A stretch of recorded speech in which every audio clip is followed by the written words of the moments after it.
So tips to conceive fast naturally, అంటే మనకు ట్రీట్మెంట్తో కాకుండా న్యాచురల్గా ఎలా ట్రై చేయాలి, మీరేం టిప్స్ ఫాలో అవ్వాలనేది తెలుసుకుందాం. So basically first and foremost important ఏంటంటే మనకు రెగ్యులర్ ఎక్సర్సైజ్ అనేది mandatory. At least per day 30 to 45 minutes of regular walk కానీ, ఏరోబిక్స్ కానీ, లేకపోతే జుంబా క్లాసెస్ కానీ అలా కొంచెం విగ్రస్గా ఎక్సర్సైజెస్ ఒకటి చేయమని చెప్తాము.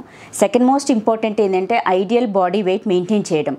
అంటే మరీ ఒబేసిటీ అంటే చాలా అతిగా బరువు ఉన్నప్పుడు కూడా మనకు హార్మోనల్ ఇంబ్యాలెన్స్ అనేది చాలా common. And then periods irregular అవ్వడము అండ్ వేరే అంటే లైక్ డయాబెటీస్ కానీ, హైపర్ టెన్షన్ ఇవన్నీ వచ్చే ఛాన్సెస్ ఉంటాయి. సో మనది బాడీ మాస్ ఇండెక్స్ ఐడియల్గా మెయింటైన్ చేయగలిగితే మనకు ఓవులేషన్ కరెక్ట్గా ఉంటుంది, పీరియడ్స్ రెగ్యులర్గా ఉంటుంది అండ్ కన్సీవ్ అవ్వడంలో ఇబ్బంది ఉండదు. So maintain your ideal body weight by doing regular exercise. Third most important ఏంటంటే ఈట్ హెల్దీ. అంటే మనకు హెల్దీ న్యూట్రిషియస్ డైట్ తీసుకోండి అంటాం.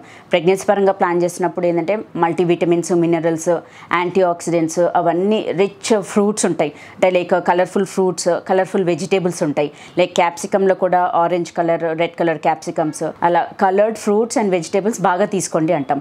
అందులో ఏంటంటే యాంటీ ఆక్సిడెంట్స్ ఎక్కువగా ఉంటాయి. సో దట్ మనకు బాడీలో ఏదైనా సెల్యులర్ డ్యామేజ్ అయినా, అంటే స్ట్రెస్ ఇండ్యూస్డ్ డ్యామేజ్ అయినా కానీ అది రిపేర్ అవ్వడానికి హెల్ప్ అవుతాయి.